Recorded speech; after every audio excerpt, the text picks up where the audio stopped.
All right, hey, welcome back to JKMotoPodcast, motorcycle podcast for the everyday rider, covering current bike and racing news and specializing in track days, club racing, and great entertainment. We truly do it all. This week, we are brought to you, once again, by JKMoto Entertainment, as seen. Your one-stop shop for all of your track day, club racing, motorcycle information, content, reviews, track reviews. We kind of just do a grand mix of everything. Try and put out a video every week. So go check out the YouTube channel. Find us there on YouTube. Subscribe to the channel when you head over there. You can find this podcast just about everywhere. Apple Podcast, Google, YouTube, Amazon, Preacher, Spotify, iHeartRadio. We're everywhere. We're all over. So go check us out. Give us a follow on there and then leave us a review. We appreciate it. Tonight, I am joined once again by one of my favorite guests, Kelly. I'm Kelly. Hello. And we are, if you see us drinking, we are not sponsored, but tonight's episode is brought to you by an energy drink that will not be named. So, as it is late, but anyway, that's the pitch. That's the start. What do you want to talk about? Crashing, possibly. MotoGP liveries. Okay. Where do you want to start? Well, we should probably roll an intro. Okay. And then we can get into some MotoGP, little preseason coverage, some thoughts and opinions. Right before we roll the intro, I will let you know we are kind of pre-filming this, so it is not the date that this is actually airing on. We're doing a little bit of pre-filming, which is kind of different for this podcast. So be ready for more of that as the future rolls out. But let's go ahead and roll an intro, and we'll get into a little bit of MotoGP, and then we'll get back on my favorite recent topic, which is crashing motorcycles compared to riding them. My first track day, I got the pictures back, and I was like, I'm never doing that again.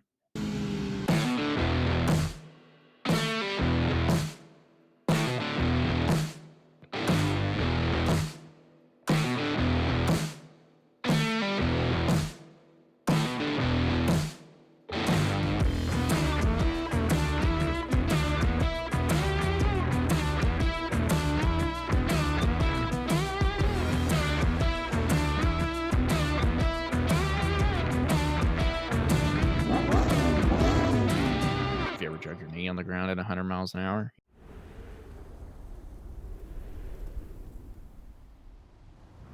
Oh yeah, like I said, favorite riders would be Fabio Quartararo and Jorge Martin. It's just unfortunate that Yamaha isn't that really competitive, but they're bringing a new V4 package soon, so I'd be very curious to see what that looks like. Yeah, so I want to be honest. I haven't been keeping up very well with MotoGP news. I've been kind of down and out. So if I'm missing something for the audience, sorry. But yeah, I mean, Yamaha's still got Rins, Quartararo, which Rins, what are your thoughts on Rins? Don't really have a whole bunch of thoughts on Rins as is. I know he's at the way he's performing right now. I'm there for like Yamaha in general, and then Fabio Quartararo, and then like anybody else other than that is like secondary. Okay. Pretty much the same way. Like Yamaha fanboy kind of deal? Okay. In much the same way that I was a big fan of Pramac because they had Jorge Martin and now Jorge's leaving, so now my allegiance to Pramac is non-existent. Shove that over. And now, now I'm gonna buy all my Aprilia merch, become an Aprilia fanboy. Well, hey, we gotta talk about that. Aprilia. So Aprilia snatched up. Right, they lost both their guys, which the Maverick one confused me, but we talked about that last year. That threw me for a huge loop. But they lost Maverick, they lost Aleix. Aleix retired, right? Maverick went over to KTM, non-factory. And then they snatched up Jorge Martin and then Bezzecchi, which Bezzecchi's not bad. He's not bad. I don't want to say he's doing bad. He's doing that great compared to everybody else on a Ducati, I believe. Mm-hmm. He's doing all right. I'd be interested to see how he performs on an Aprilia, though, this year. It'll be interesting. That bike last year had its highs and its lows. When it was doing good, it was doing really good. Yeah. When it was not, it was not. I mean, that's the hard part, is that Aprilia always feels like it's either, like, I mean, just like you just said, it's either up or down, right? Like they show up one week and they're going to do great, and they do amazing, and then they show up the next week and their consistency is just blown. Like they don't have any consistency. But the colors, the livery, since we got to talk about livery. So for the liveries that have been released so far, a lot of them do look the same. Like in terms of Aprilia specifically, still mostly the black with a few accent colors. Yeah. Wasn't bad by any means. It was classic. I liked it a lot, but for the Aprilia bikes on the grid, Trackhouse though. Trackhouse, big change. Trackhouse, big change, and those are some of my favorite colors. That is my favorite livery of the liveries that have been revealed so far. Really? So it's the blue with the yellow? Yeah, I love the blue. Mostly blue? Interesting. See, I was a little thrown off because Trackhouse came out their first year. They're American owned, American made, whatever. And they came out with this like super American livery, which I liked a lot. And then this year is just like blue. I do agree. That last livery was really good, but that blue and that green, kind of neon green, but not quite neon green. I'm really big fan of it. Okay, all right. Definitely different. Yeah, I mean, it was different. There's a lot of like solid. There weren't that many sponsors on there. Not that many like stripes or anything. It was kind of almost feels like it, and that's from what I've seen so far across the table. Feels like we're almost going like a couple steps back. In terms of like the sponsorship branding on the side of the bike, or just like styling of the livery. Stylistically. Yeah. Interesting. I'm not sure if all the sponsors are on all the bikes right now, at least from what I saw with the Aprilia picture for Trackhouse. I do think when the bikes hit the grid, they'd probably be like some more sponsorship logos. Yeah, they could be still kind of nailing that down. That's fair. Usually, like the big stuff like Ducati, Lenovo, you can still see some of that, but like all the other side ones, haven't seen really that yet. But big news, like huge news, which once again we're filming this way ahead of time, so everyone knows this, but we're going to talk about it. Jorge Martin. One, we got to talk about him. And we've had this conversation multiple times, so we're going to have it again. But just starting off with, he's running the number 1 plate officially. I do think that if he's going to run the number 1 plate, he might as well run it. Like, he won the championship. He earned the right to wear it. I love Jorge Martin to death. He's a really good rider, but for first year, brand new team, brand new like group of people, brand new motorcycle to him. I'm sure he'll adapt quickly. But will he be in running for the championship? I'm not so sure. So if he's going to run the number 1, he might as well run it now. He's really good, but the fact that Ducati maintains being dominant and Ducati is going to have a powerhouse of the Marc Marquez and Pecco Bagnaia, I do think that's the 1-2. That's the favored 1-2 going into the 2025 season. As much as I would love to hate on Ducati just to be, the anti-Ducati group. Anti-Ducati group for no particular reason other than they're winning.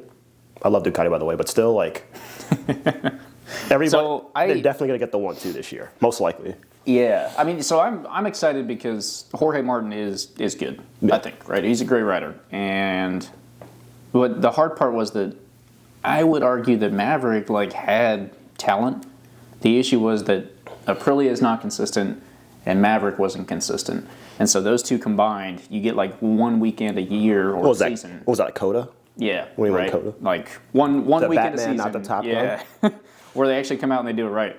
And so I'm hoping that even if Aprilia stays non-consistent, Jorge Martin comes out and can be consistent and produce at least a couple more of those good weekends. I too am hoping for that because what I don't want is the same 1-2 in the grid every weekend. I would still like to see battling. I'd still like to see some actual racing, some good racing. I would like to see some close calls just to keep it more exciting for the fans, such as myself.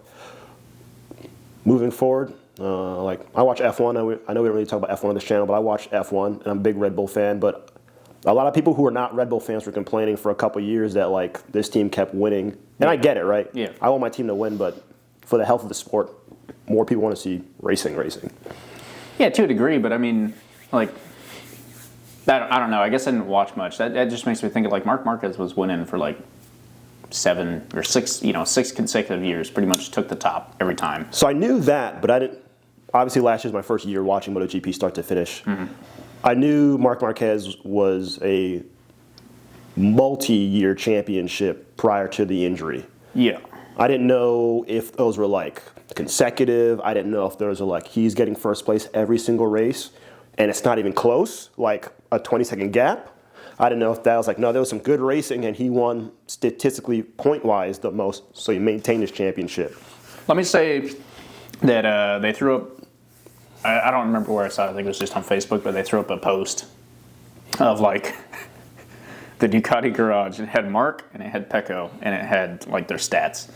And the only thing that Marc didn't have anywhere near Pecco was sprint wins, because Marc's only won 1 sprint, at least per that chart. Also, isn't the sprint format in general relatively new to MotoGP? Yeah. Within the last few years? Yeah, last 2 years ago was the first year. Yeah.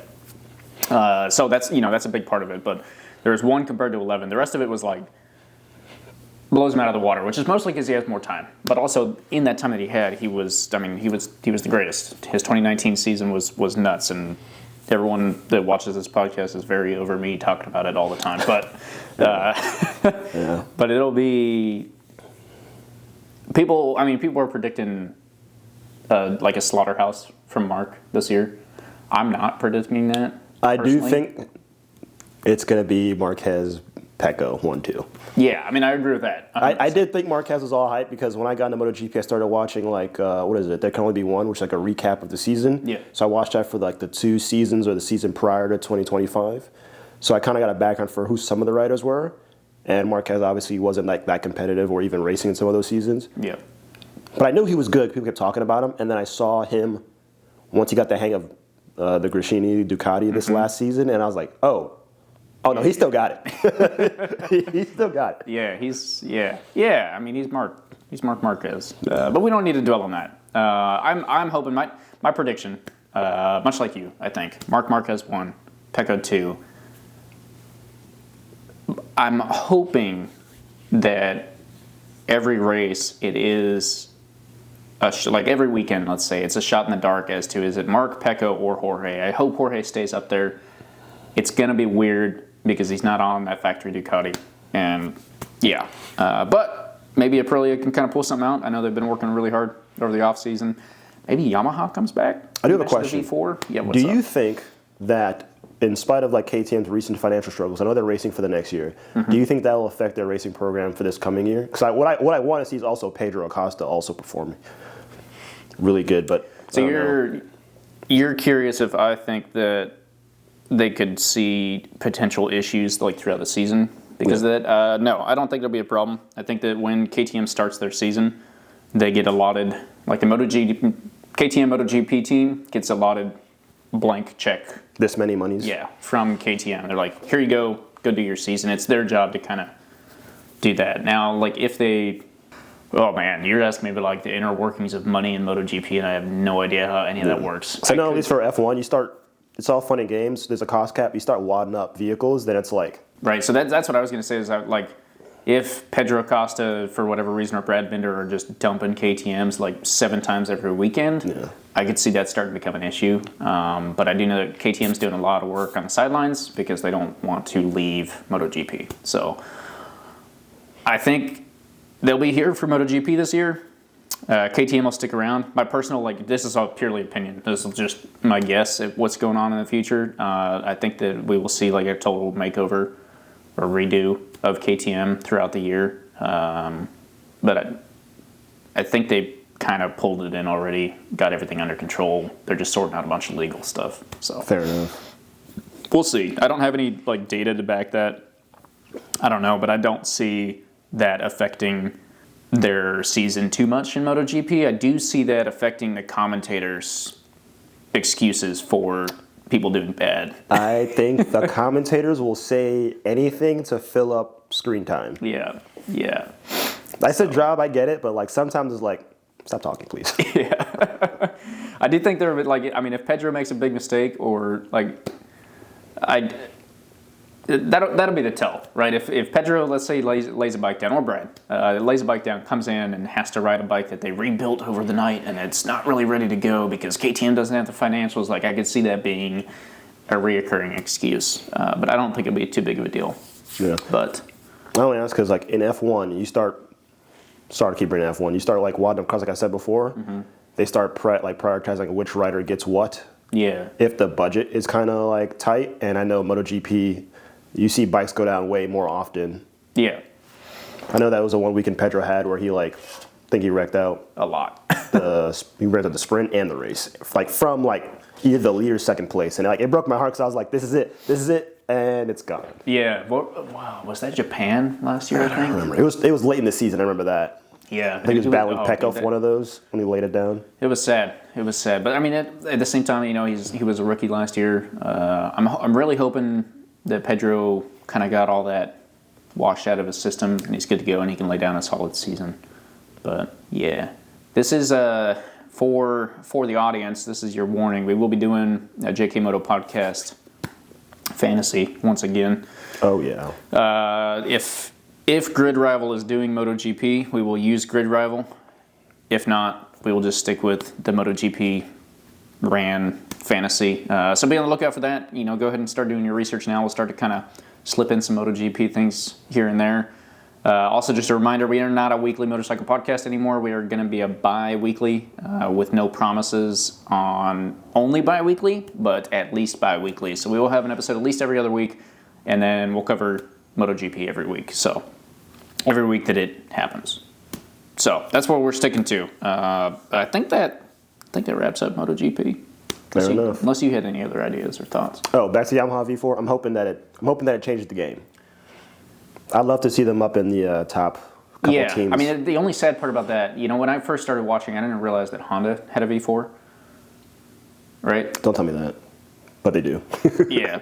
Right, so like, because in my head, CBR inline 4, so Honda's going to have an inline 4, Suzuki inline 4, right, and the R1 is in inline. Like, anyway, I thought the street bikes were a direct representation. Didn't realize until halfway through my first season of watching that Honda was on some random crazy V4 bike. Yeah, it's because like I think World Superbike is like the thing that you can buy souped up to like the most best version of it is, but it still resembles what you can buy, whereas MotoGP is like prototypes. Yeah.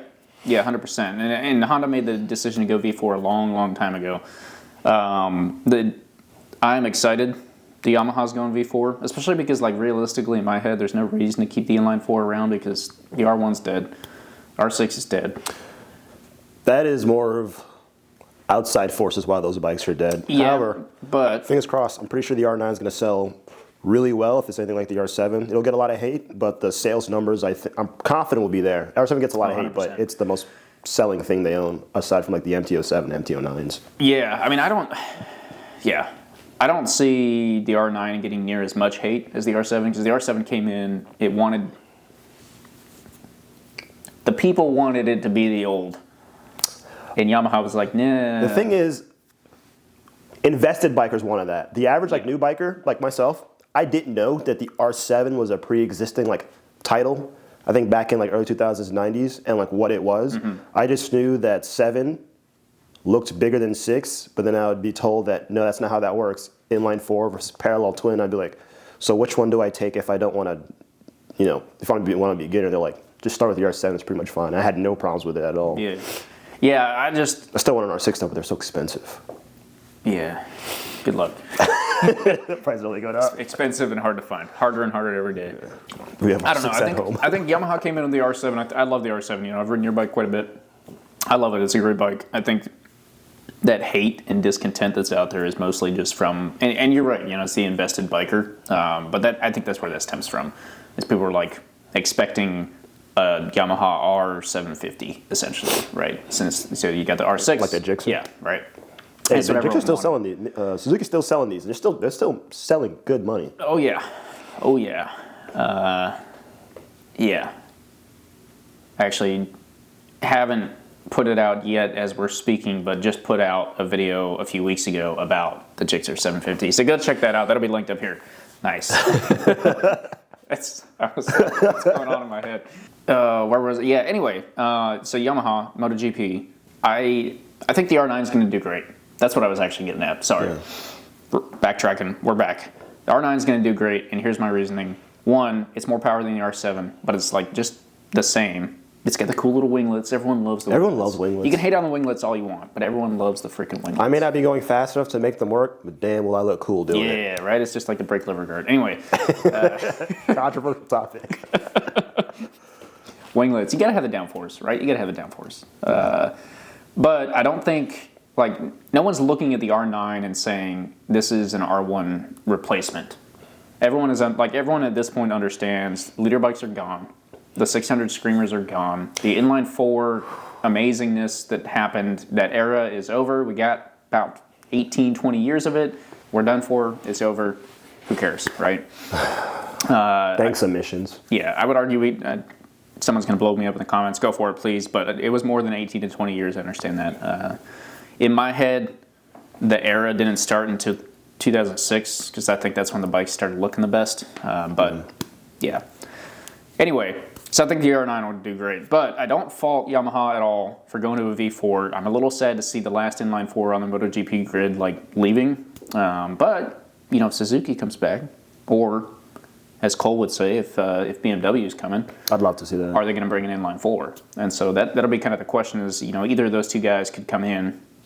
And BMW has already said they're coming in. They're just going to wait until the 2026 regulations with the 850s. Yeah, which is I think 2027. Yeah, so we got 2 more seasons of this. Got it. Yeah, at the 850 cc's. So I guess only time will tell, but that'll kind of be the deciding factor. But yeah, I think that's also a reason why Yamaha's like, hey, let's go ahead and design a new engine, is because let's get some testing, let's get some numbers in this other configuration. And so we can kind of decide which way we want to go when we jump down to the 850s. Hopefully. I hope they're looking ahead that much. I don't know. They could also just be looking for enough power to keep up on the streets. Enough. So Ducatis have got that, I'll tell you that. they do. They do. I will never forget, like 3 years ago when Suzuki was still here and Joan Mir came out onto the straight on the finishing lap. Like he had it. He had held first for a while. He had that win. Comes out and then Ducati just literally, dude.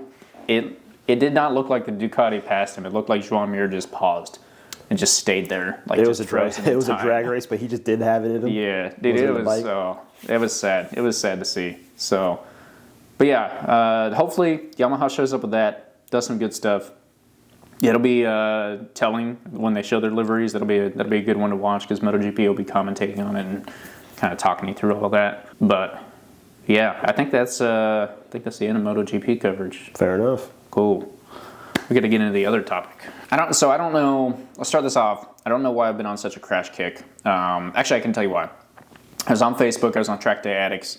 And before I ever made a post on there, there was a dude that got on and said, "Hey, I haven't done any track days yet, but realistically, am I going to crash? Or how likely is it that I'm going to crash?" Something along those lines, right? I feel like a question like that is like, it depends on so many factors. Yeah. Because you could go around the track riding like 40 miles an hour, you never crash. Yeah. I would advise going that slow. If go the speed you're comfortable with. Yeah. So I saw that and I was going to comment on it and then I was like, no. I looked, I think there were like 122 comments on there already. I was like, all right, yeah, I'll just stay out of that. Yeah, everyone's got an opinion on stuff like tri-wear and stuff like that. Everyone's got an opinion. Yep. So I hopped back on and I said, well, hey, let's look at like statistically, just purely take all the factors that you mentioned out of it and just say, okay, what has everyone else done? That led to the video of like how likely is it that you will crash. We came up with by your 10th track day most likely, and usually the average is right around that 9.5, 10, right? So somewhere on your 9th track day on average is when you wreck. And I got a little bit of flack for that survey. It wasn't like super, I'm not trying to be technical. I'm not a math nerd. But there's like sample size was too small or something? Yeah, well, that and the way I did certain numbers, anyway, whatever. No, I didn't like go down to a science. I just wanted a rolling average of some sort. Sample size was about 80, and we got 9 to 10 track days you lay a bike down. So, which I think people have trouble arguing that because it's like pretty realistic. I know for me it was a little higher than that. I do think it also depends because like, what do you define as crash? Just laying the bike down? Like you can go off the track in the warm-up lap, just in the dirt, while you're stopping, come to mostly a stop, and the bike tips over, and you pick it up, and you get back on track, and you ride off. Or like tell them like straight up like low side or high side. I think in my head a crash, like if you... Because I've definitely done that. I'm in the dirt. All right, stop. Ooh, pothole. All right, oopsie doopsie. Boop boop. Yeah, I'd like... Bean's got plenty of videos in blown quarters. Go get to the dirt. I think, in my opinion, that wouldn't count. I think I would put it at like if you put the bike down out on the track during a session and you can't just bike's getting taken back to the paddock for me. If you tracked by riding on the track, or if you wrecked by riding on the track. Okay. Let's put it that way. Because, I mean, sometimes you can low side and still pick the bike up and ride it back. Sometimes. Yeah. Not very often, but sometimes. You shouldn't. I think a lot of orgs have rules against that or whatever. Yeah, your track org will tell you what their stance is at the riders' meeting in the morning. Yeah, right. So your example of if it's coming back on the trailer, yeah, 100%. Also that. But I would say like if you ride off the track and you're upright and you're like, woo, and then the grass is a little slippery or you hit a patch of gravel and you just can't keep it up, I'm not going to count that. No. But... if you're out on the asphalt and that's when you lose traction, you slip or high side or whatever, that's what I would call a wreck. So I ran that survey. I put out that info. It was pretty interesting, kind of cool to look at. One dude had done like 82 track days before he ever put one down. There were several people on there who's like, I've been doing this for 50 years, never put a bike down. And it just kind of got me thinking of like, realistically, what is it that makes someone wreck or not? So I do think there's a couple things to go to it. I know you have an analogy talking about like a cliff and like how fast you go to the edge of the cliff. Like you can go really fast to it and go over it. You go like really close to it, carefully, slowly see where it is, and you might tip over it, but now you kind of have a better idea of where it's at.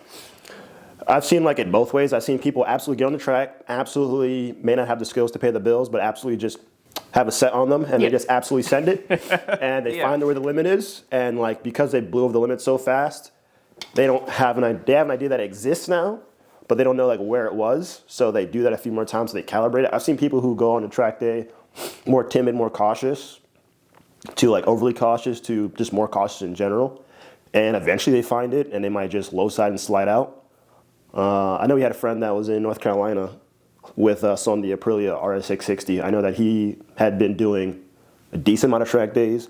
I know that he was pretty good because I had been like an MSF course with him, so I knew like he at least had street skills. I seen him do like track day stuff, so he was like, I would argue, a pretty experienced rider. I don't know if you, I'm pretty sure you would agree. I'd agree, 100%. And he low sided the same like corner I low sided on that track, and like he had just been progressing all day, slowly getting more and more and more, and then eventually he just was riding the limit a little too aggressively, and it just went out from under him.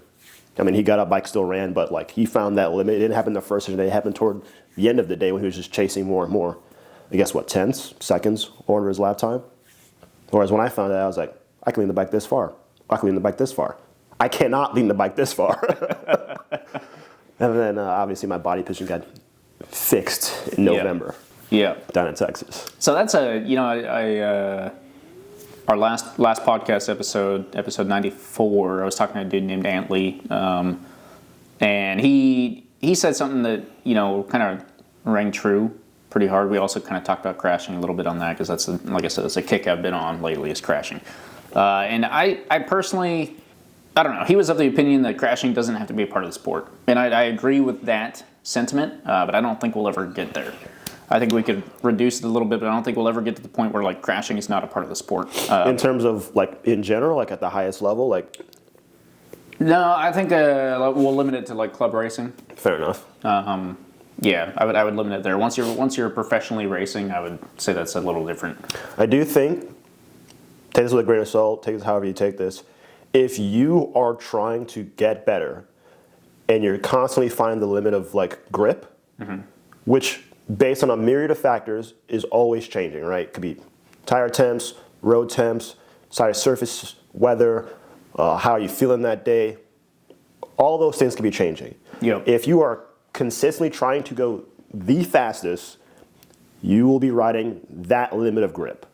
And if you make a mistake riding the limit, you go over the limit, that can result in either a really cool slide or straight up just a low side or a high side, depending on like how you do it. Right. If your goal is not to be the fastest and chase like the absolute fastest, sure, your ability to crash might go really down depending if you have like a decent skill set and you're riding well within your means. But like if you are, I would argue if you are racing, unless everybody is at like below your skill level, like are you really pushing the limit? Like, 100%, right? Because if you're out there on just regular on the track grid, days, if you're not pushing, sure. But if like you are pushing, you will flirt with that limit, and that comes risk with that. Yeah, no, I mean 100%. And like realistically, I think you could say you look at the whole group or the whole sport. We'll say, and once again, this is from club racing down. We're talking like the top club racers down to the newbie track day guy. You look at that whole sport and you say, okay, everyone could ride at 94%, and then we want to never wreck, right? But yeah, I mean you're never going to do that if you're on the grid racing. And maybe to Antley's point, maybe he was just talking about track days. That's fair. You don't need to take as many risks when you're just doing regular track day. I would agree. You could significantly lower the amount of crashes that happen on track day, like that one time in North Carolina. Like that one time there was red flag, and then like in my head, crashing on a track, not a bad thing. want to put that out there. Also, my logic has always been this. This is the safest place to find said limit. Yes. There are things I'll do here in a safer environment, closer to what I think my limit is, that I'll never go to the street. Mm-hmm. As you should. It's just that sometimes the limit you think you had is not the limit that you were good for. Yeah. Shout out to our friend, what was that, Road Atlanta, when he decided he'd finally send it, and eventually he just, low-sided was at 670? Yeah. Yeah, he got a little bored near the end of the day. Yeah. Well, so you brought up last session of the day, right? Taylor's oldest time. I've wrecked a bike twice on the track. You've wrecked the one time? Yeah, the one time. Out of curiosity, what number track day was that? In terms of like raw days or track weekends? We count track weekends as 2 days or 1 day? Like day on track. Give me a second. 7, 17, 19. Well, I'm at 5 hours. Give me a second. I think that might have been like day 7 or 8. 7 or 8. So you're kind of pretty close to that average. Yeah. That's good. I was also probably 7 or 8, maybe 9. It was the second day of that track. I was feeling real comfortable passing people on the outside. I do want to break down yours specifically because I'm curious. I also recently put out a video of like what you do after the crash, and one of the most important things I think is being able to analyze like, okay, why did it happen, right? So you talk about my cliff analogy. I love that analogy because the cliff of traction, you fall off the edge, that's a wreck. Obviously, you lose your traction. I love that analogy because I think that, as I've mentioned, so that last like 20% of the edge of the cliff is the most important, right? Because realistically, that's where you have to ride, or even that last 5%, that last 1% is where you have to ride if you want to truly be the fastest, right? So if you jut straight off the edge of the cliff, you're never going to catch it. It's going to be a blur. But if you can edge closer and closer to that and get that 20, 15, 10, 5, and get a good look at what that edge of that cliff actually looks like, then you can start to kind of piece that together and you have that in your back pocket. So part of that is once you do fall off the cliff, can you go back and tell yourself like, okay, realistically, where was I? Where did I make that mistake? What did the cliff look like? For that crash, I'm pretty sure I knew what happened. Okay. So like even looking at the track day photos, like I was leaning the bike, but I wasn't getting my body off of the bike, which is not the end of the world up until a certain lean angle. Then it obviously is a big problem. Yep. I came into a corner a little too hot. It was like a kind of like a sweeping right. It was like a sweeping left into a sweeping right into a larger sweeping left.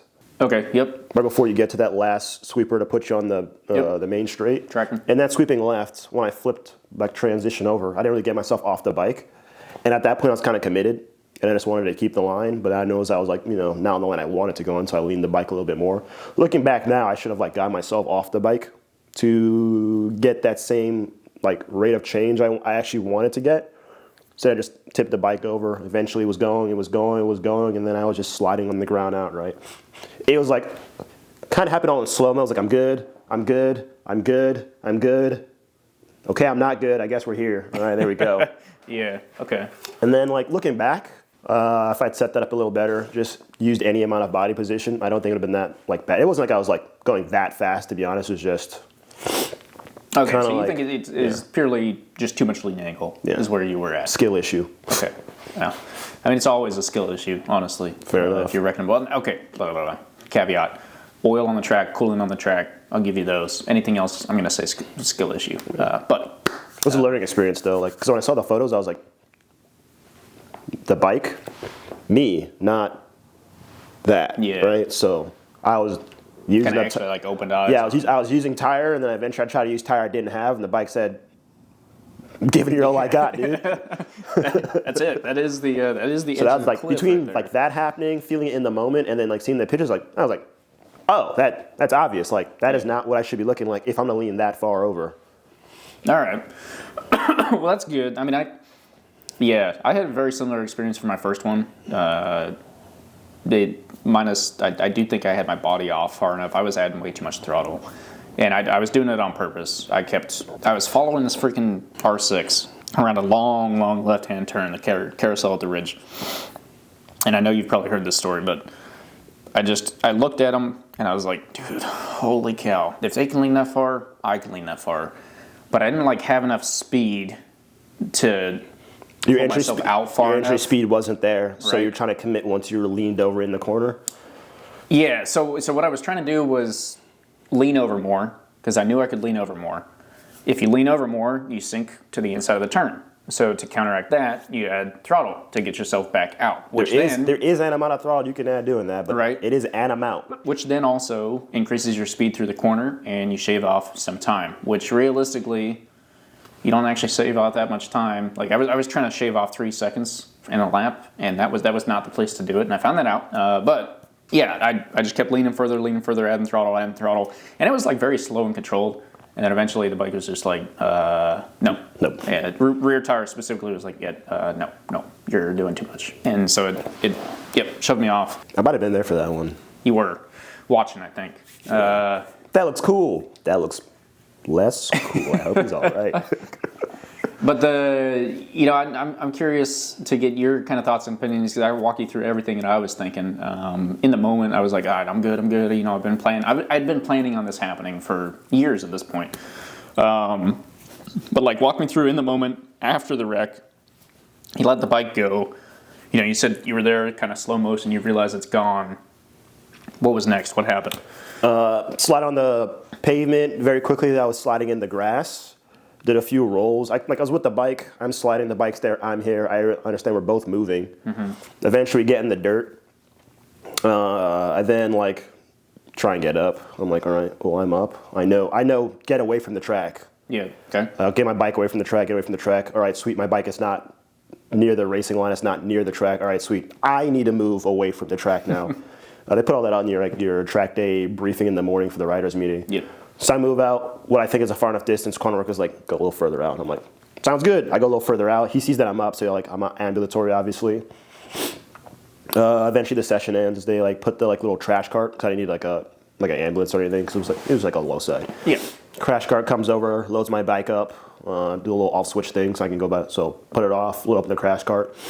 Relatively, what I would say is minimal damage. Fairing scratches, which is why I replaced the fairings on that side. It was the R7, yeah. Right? Okay. Yeah, because that's what we did, new clip-ons on that. Yeah, one of the clip-ons was sheared, and the rear set, the foot peg and the foot peg and the clutch lever was kind of sheared. But aside from the poking out bits, everything else looked like it was mostly either just bent or fine. So it was minor cosmetic damage, but I was like, this is an excuse to buy those aftermarket parts I've always had in my eyes. Yeah, that is the best part about fashion. I saw it, I was like, all right, sweet. When we brought it back to the paddock, I looked at the engine. Looks like it's got some scrapes on the engine cover. Looks like some scrapes on the frame sliders. But fairing scratches, wasn't as bad as I thought it would be. Cause I still rode it for months after that, with those fairings on. Right. All we did was change out the clip-ins and the rear sets, and I think that was really it for the most part. Maybe a new lever for the clutch, and then a new lever on the rear set for that side. Yep. I think that was it. Turned the bike on, it ran. Could strip through gears if you manually did it. I was like, oh, okay. Yeah. So from a personal standpoint, I'm curious, because I can tell you about exactly the point when my adrenaline finally actually wore off. Do you know? Or maybe you just don't have that problem. No, I knew when my adrenaline ran off, because when we drove home, I was like, oh, my foot hurts. Okay. And I was like, it just hurt because when I was sliding on the pavement, I banged it. Yeah. It's fine. It wasn't broken or anything, but it was you're there, you're good. It's get the bike back. Does the bike work? And then later that day on the drive home, I was like, so you think it was probably about days over, packed up, drive home, finally relaxed, and you finally really calmed down and everything wore off? Okay. Because as soon as that session was over, it was how do you fix the bike? All right, sweet. We got to load these bikes up. We got a 4 or 5 hour drive home. So I was freaking out about getting it up. Yeah. With obviously you don't have a clutch on that side or whatever. Right. Yeah. So now it's just now it's just an extra hassle. And then we were loading 3 bikes with one open trailer and one in the bed, 2 in the open trailer, 1 in the bed. So it was trying to figure that out. And then the buddy I rode with also laid his Aprilia down R660 in that early in that day as well. So it was we're loading 2 broken bikes in the truck. Now it's just extra hassle. And it's all right, sweet. Yeah, just kind of figuring all that out. That makes sense. Yeah, I'd say maybe that was the bigger difference too. Is when I did my first wreck, it was on a 2-day, and so I was dude, I was pushing to get that bike back out there. Oh yeah, because you still had another day to ride. Yeah. Whereas in North Carolina, we were on the way out. Yep, because luckily it was the last session before lunch, so I got my bike back pretty quickly because I had to wait for lunch for them to bring the bike around. and they unloaded it, and I immediately started just going nuts. And I think like I looked at it. I might have bought the part before they even brought the bike back because I needed clip-ons. So I went over and bought some clip-ons. You do end up buying parts at the track, like your gas cap over there. Yeah. Oh, gas cap over there. I never bought one of those. They didn't have it. What'd you do in Georgia? A sock and some duct tape, and we kept the fuel level real low. Farewell. Turns out if it's leaking, you can feel it because your chest gets real cold. I want to know that from experience, but yeah, that's what they say. Bigger balls than me. Yeah, that's how we rode that whole day. It was a good time. Where was I? Anyway, yeah, I went and immediately bought clip-ons, came back, got the bike, was looking over all of it, got the clip-ons put on. Once I was done with that, I finally started kind of like to calm down and realize, because I think I realized at that point I'm not going to make it back out today, right? I think once you make peace with that, you're no longer rushed to do certain jobs that you could do fast, but because you're not in the right headspace, you might miss a lot of things. Yeah. And certain things in your bike, like you do not want to play with, like I think brakes are one of them, like anything like that, any of your shifting stuff, in case you're like on the track and now you're like, you get a false neutral, you can't shift your gears properly. Now you're either stuck in a gear way higher than you want to be for certain areas, or like you're just stuck in a way lower gear. Right. Yeah, I mean, like, it's because I had grass and dirt and just everything built up all over that thing, and it wasn't until, like I said, I think I finally kind of realized, like, oh, hey, you're not going back out today. Just take your time, get it ready for tomorrow. That's when I started to like actually look around. Like I had to pull my rear tire off because there was grass stuck between it might have been the front actually. I think it was the front. There was grass stuck between the rim and the bead. Like up in here? Yeah, right. So right between like the tire wall and the bead, just like shoved with grass. So I had to break that bead almost. I don't remember if I had to break it or if I was able to just kind of scrape it out. But I was like, well, I don't want to go out with that on there. Yeah, because you're just flinging that up on the track. Yeah, but that's when that adrenaline finally kind of wore out, and like I said, for me, just going back to how important I think it is to like be able to analyze what happened, so that you can add that to the list of things to not do. For me, it was very painfully clear exactly what I did because I knew what I was doing in the moment, and I was like. It's kind of funny because going back, I was hoping it would stick, but in the back of my head, I was like, this might not stick. But I don't know. That guy looks like he's doing it. Let's try it. And obviously it didn't stick, so I didn't apply it quite right. I've learned there's so many factors that goes into like different things in following people. And like you may not be doing all of those things, so when you try to do it, it might not work out. Like in your case, like you didn't have the same entry he had. Yeah. You were adding throttle and lean, whereas he had probably just sent it, stuck it, and was like just in the corner with maintenance throttle. Yep. Whereas you were like, I'm falling behind. Let me try to do two separate things in conjunction, which if your skill level is high enough, you can do because you know how much you can do. Because like, I don't know if you've ever seen like the telemetry data on like people doing laps. Yeah. There's one dude I follow. You watch his telemetry. You watch the point at which he starts adding throttle, and there's still animato, like more lean angle than I have when I'm adding throttle. Right. And like it's not like he's like eating on the throttle. Like he's like it's an amount, and as the bike is up, the rate goes up, and you can watch the lines of telemetry data. Same thing for when he's braking and releasing the brakes for trail braking, and it's like way more aggressive than someone at a lower skill level would do it, obviously. But like there is an amount you can get away with, but like if you mess it up, like he would show you where the traction control would kick in, and he was using that to like have an idea of where his line was so that he wouldn't go over it. Okay. Like this is your limit, and he would purposely try to go over a little bit and let traction control kick on. So you can see on the telemetry data and be like, all right, this much lean angle, this much throttle, or this much this much this, ABS or traction control would try and kick in, and then it'd be like, he used that to calibrate how much he could get away with. And I think it's more than the average person thinks, but there is still a limit. Yeah, well, and it's got that's those other factors too, because they really like. You need to know yourself. You need to know, like, how smoothly are you applying that. I wouldn't try something like that, but obviously he'd been doing it for long enough. Like, this dude, like, is at a level, like, he probably A group, he, like, races. He's got plenty of he's got his yellow numbers, all that good stuff. Yeah, 100%. I mean, that's what's cool about the data, is, like, you look at the data, crash data specifically, and you can see all of that. But I will say, my second wreck on this bad boy right here, yeah, that one. Hey, frame slide have saved your winglets, though. Yeah, kind of. I still need a new one there, but that's fine.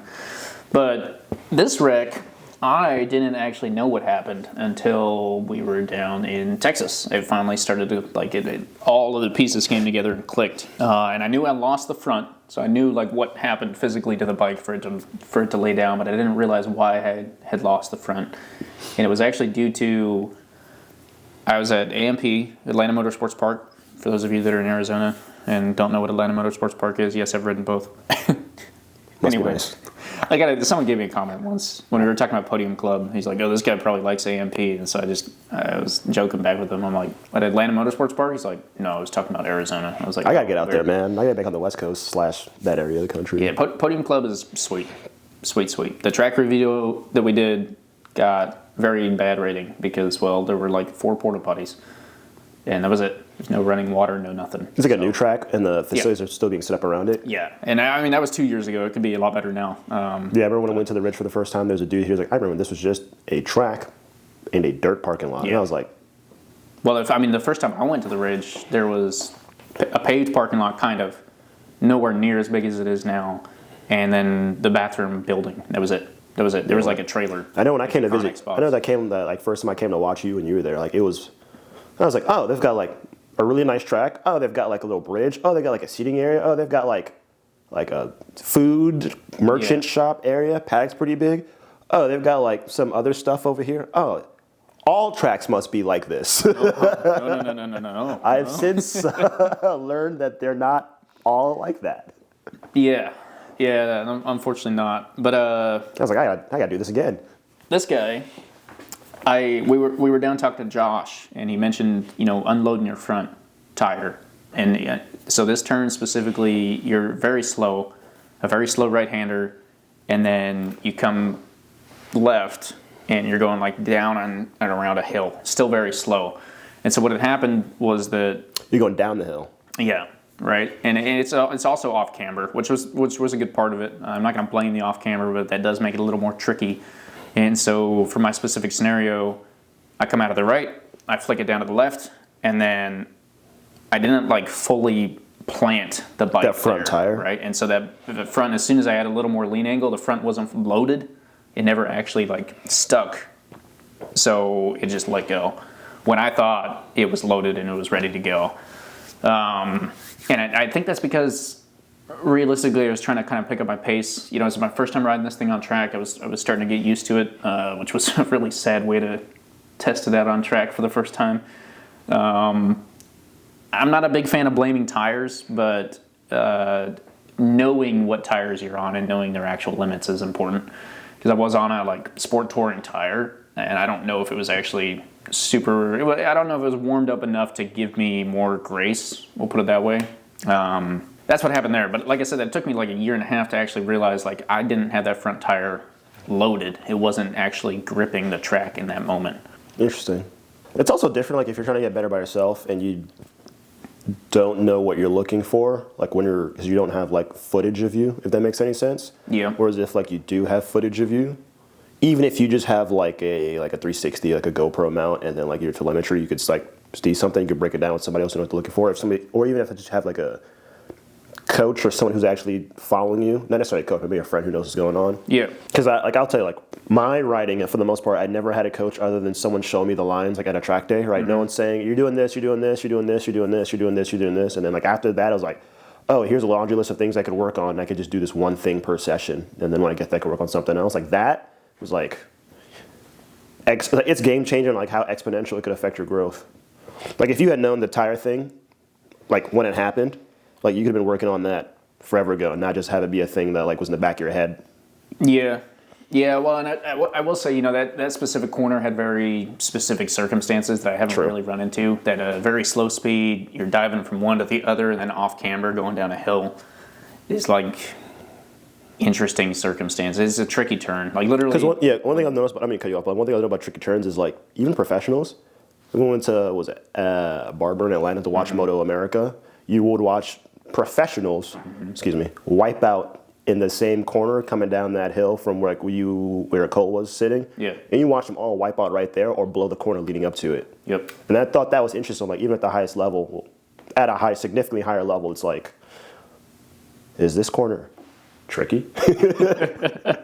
Yeah, well, and then, it made me feel better in the moment, because when the crash truck came, they're like, oh, yeah, that's a tricky one, huh? I was like, especially if you ask locals at the track, like, hey, what should I look out for? They usually can tell you, like, this spot right here because of these reasons. Whereas if you don't have that information, you might not be, fully prepared going into it. CMP turn 1 in the morning, where everyone wrecks first session. Yeah. Everyone wrecks first session there because they came in way too hot. And oh man. Well, and especially if the corner's like, you would think the racing line is this line, but because this one corner is tricky, the racing line is just a little bit off of what you think the ideal line would be, and it's because it sets you up for this like weird condition for that track. Yeah. I mean that's where the local, the coach. I've learned so much about like lines in the last year. Like before, I was like, I understand that a racing line is a thing that you say. I don't know what it means, and then like you do, it's like, oh, if I am off this line, I am messed up for the next few corners. I'm going to stay on this line, and I can hold the most speed. And if I set up like this, I'll be fine. And if I'm not fine, I'll lose time. Like I will lose seconds. Yeah. And so that my next question is: was there any reserve on your riding after the wreck? No. Really? Yeah. And the reason that's not entirely true. There was some reserve, but it wasn't like I'm never riding again. It was, this is the limit. Don't do that again. Don't do that thing again. Mm-hmm. But it wasn't like I'm never riding again. It was like I need to get parts on this bike so I can go back out there and then like get my skill level to a point where I won't put myself in that situation again. Because it was like I love riding. I may not be the fastest, but like I do really enjoy that. I enjoy like motorcycles in general. And I do think one of the things that was able to help me get back on the bike so quickly was like I got up and walked away. Like if I broke something, obviously I might have been more jaded, but like I got up, walked away, crash cart, brought my bike back, and my bike still run. I just had broken cosmetic parts. The suit, it gave me confidence in the suit, even though it was like a cheap suit. It made me want to get it's like a $500 like suit off of Cycle Gear, right? But it made me want to get a better suit because like if this protected me from that, maybe like even a better suit and an airbag would help me if it was worse. The fact that the bike was still running was like, all right, sweet. Don't do that again, and you won't have that. But if it was like a high side, like I broke something, I probably would have been like, ooh. Okay, yeah, that makes sense. It's not like you're on the street and got hit by a car, right? Yeah, right, and that made me apprehensive. that would make me apprehensive. And that's my favorite part, right, about track days is that, like, realistically, most of your wrecks that you do see, and I'm saying, most say that because it can be a bunch of other things, I understand that. I've seen way more serious wrecks, and if that happened to me, I would be apprehensive, but fortunately, that was not my case. Yeah. But yeah, most of the time it's a low side. Most of the time you're coming out pretty safe, you're coming out pretty unjarred, and you can kind of get back on and go again. I will say... It happened in slow motion, too, so it was like, I'm here, I'm not there. Whereas, like, if you're on the street, it's like, I'm good. Why is that car dead? Yeah. Oh, yeah. I don't mean to laugh. It's not funny. I've seen too many crash comps. Yeah. But yeah, I'll say that after my first one, there was definitely some reserve. I was a little wary, and it's maybe still a little wary of putting throttle on mid corner. What's weird is like I've had instances where very similar long left-hand turns, and I'm adding throttle because you can. And I've had a bike slip out that I caught. That was good. I've been able to do it with absolutely no problem and continue to do it more and more all day. So like I've had similar positive experiences since, but I do think that still kind of like lives in the back of my head is like, hey, don't do this. Yeah, one of the things I learned, not really learned, but like one of the things I went into motorcycle thinking was like don't add throttle with lean angle. But like you can add throttle while leaned over. It's more of don't add throttle and lean angle at the same time. Because like that one drill we did at Drosh was like here's your diameter circle, here's another diameter circle. You will transition between like these diameter circles using only the throttle. It's like, well, I'm leaned over. Yep. Oh. Yep. Interesting. Yeah, you can do it, and that's what's kind of crazy. That's why it's so cool to get on the mini motos. And to do some of that like cross training stuff is to see that in a like way slower, more controlled, not big giant scary bike status, and see it where you can actually kind of use it. And that's why I love that. It like in that drill, I was like, oh, there's a few corners I know that I'm gonna put myself on this corner is going into the main straight. If I hit this lean angle and I have throttle, I can add more to put me out back to the racing line would be, and then stand the bike up fully on throttle. Yep. And I was like, oh, this is like a thing that people actually do. Oh, interesting. Yeah, it kind of opens your eyes to No wonder, yeah. Yeah. Crashing. I think the biggest takeaway is try to take away what you can from the crash so that you can improve your riding moving forward. I think usually you can't do that. Well, unless somebody ran at the back of you or something, you checked up, they hit you, or they were riding above their skill level, they hit you. But otherwise, you probably can take something away from it if you can. Try to use that to improve your riding. I agree, 100%. I mean, yeah, if you're not taking anything away from it, it was a total waste.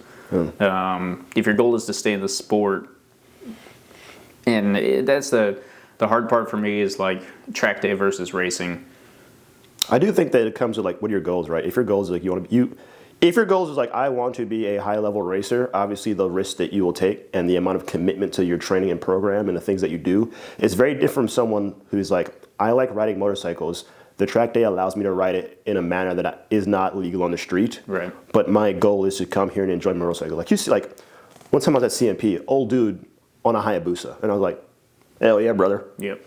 Even occasional Harleys you'll see there. It's well, you can go definitely fast, you can go in the street. He can definitely do way more than he can do in the street. Is he trying to race? No, but there should be a place reserved for just the people who enjoy the sport. Yeah, well, and that's something I'll preach all the time, right? Just because you do a track day doesn't mean you have to race. Racing is definitely fun, and I'm not saying anything against club racing, but there does need to be that reserved spot for, look, dude, I'm just trying to ride my bike in a safer manner, a little bit faster than I can on the street. With the recognition that if that's what you're doing, you are going to get people telling you how to go faster your entire career. I do think if you do enough of that, you will inherently just slowly get faster. But I mean, if your goal is specifically to get faster and your goal is to just relax, I do think the speed at which they will get faster will be two very different rates. If I'm going, I need to hit the corner this way, I need to hit the corner this way, so just for this corner, and then I can do this, this, and this, and I will shave seconds or tenths of seconds or hundreds of seconds, versus someone who's yeah, man, I just stay on this line and I get to open the throttle more than I can on the street. Eventually you get more comfortable with stuff. You'll get faster, but nowhere near as textbook braking. Yeah, I will say... take Bean, for example. The only caveat I would have to that is that I think there is a cap. If you're doing just the track day thing, I think there is a cap. I think most people cap out at the top of the B group.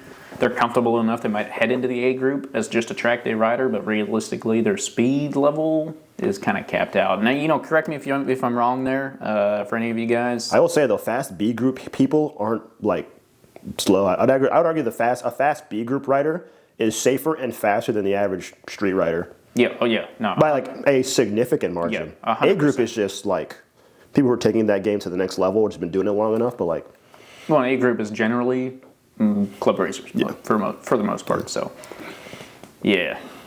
Well, that just about sums up what I had for the night. I don't know if you had anything else you wanted to discuss. Maybe one of these days do an episode on street riding. All right, yeah, we could squeeze it in. We'll have to squeeze that in. Well, anyway, hey, we kind of sums up our discussion topics for the night. Hopefully you guys enjoyed. Thank you guys for listening and or watching. Once again, if you're not on YouTube, go check it out. There's a YouTube channel, JKMoto Entertainment. Also check us out on Instagram and Facebook at JKMoto Entertainment. Give us a follow, like, subscribe, comment, leave some comments, please. If you have any questions, let us know down in the comments, and we will see you guys. Well, I don't know if Kelly will or not. We'll see. He'll be back more often than not, but we'll kind of see how the season goes. But we will see you guys in the next episode. Thanks for listening. Peace.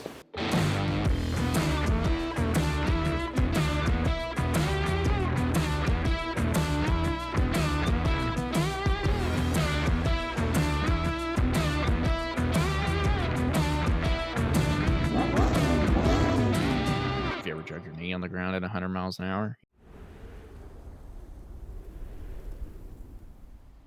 Hang on, I gotta sneeze.